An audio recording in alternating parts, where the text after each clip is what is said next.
Hey guys, welcome to my YouTube channel. So आज कुरा गर्न गइराखेको छु how a Facebook ad can gives you outstanding result to your business. तपाई आफै सोच्नुस् Facebook मा per day कति मिलियन मान्छेहरु एक्टिभ हुन्छ होला. Worldwide 2.9 million people are active per day in a Facebook. अब यस्तो झोलमा तपाईको बिजनेस Facebook ads मा देखिरहेको छैन भने that's a huge loss for a business. हो नि.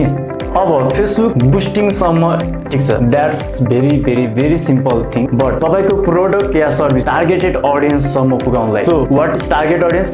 Target audience तपाईको प्रोडक्ट, तपाईको service related. Who are the audience? सुरुमा त्यसलाई क्ल्यारिफाई गर्नुहोस्. तपाईको एड कसलाई देखाउन चाहनुहुन्छ? If they are students, if they are working professional, if they are senior citizens. So choose your targeted audience. That's the first step. अब audience define गरिसकेपछि कुरा गरौँ बजेटको. कति बजेट राख्ने? एकदमै धेरै बजेटले एकदमै राम्रो रिजल्ट ल्याउँछ र कम बजेटले लो रिजल्ट ल्याउँछ भन्ने त्यो एकदमै गलत हो. स्मल स्टेपबाट स्टार्ट गर्नुहोस्. Let's say $5 to $10 you can start with to run your Facebook ad. यो एउटा सानो स्टेपले तपाईले की इन्साइट्स दिन्छ, which means एड्स कसरी परफर्म गरिरहेको छ. जसरी मैले भने बजेट कम र हाई हुनुमा त्यसले परफर्मेन्स म्याटर गर्दैन. एभ्रीथिङ म्याटर्स तपाईले डिफाइन गरेको ऑडियन्स, कुन एड काम गरिरहेको छ, कुन ऑडियन्समा पुगिरहेको छ, कस्तो एंगेजमेन्ट आइरहेको छ. अनि त्यसपछि राम्रो वर्क गर्ने एड्सको बजेट इन्क्रिज गर्नुहोस्. रिमाइन्डेड सुरुमा सानो स्टेप which means सानो बजेट. टेस्ट योर एड कसरी काम गरिरहेको छ, देन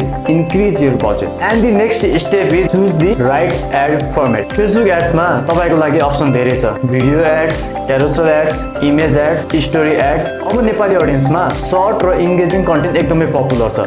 सो भिडियो एड्सलाई प्रायोरिटी दिन सक्नुहुन्छ. But the content which is shareable and relatable. And the next step is testing and scaling ads. At the beginning तपाईले Facebook AIDS अलिकता ट्रिकी लाग्न सक्छ, but always remind practice makes man perfect. So ad test गर्नबाट कहिले पनि नडराउनु. एक पटक तपाईको एड राम्रोसँग अप्टिमाइज भयो भने तपाईको एड नेपालको म्यासिभ ऑडियन्समा पुग्नेछ. So do start now. कसरी परफर्म गरिरहेको छ हेर्नुस् अनि अर्को लेभलमा लैजान तयार हुनुस्. So thank you so much for watching. तपाईले यो भिडियो कस्तो लाग्यो प्लिज कमेन्ट गर्नु होला. एन्ड यस्तै कन्टेन्टको लागि subscribe my YouTube channel. Thank you so much.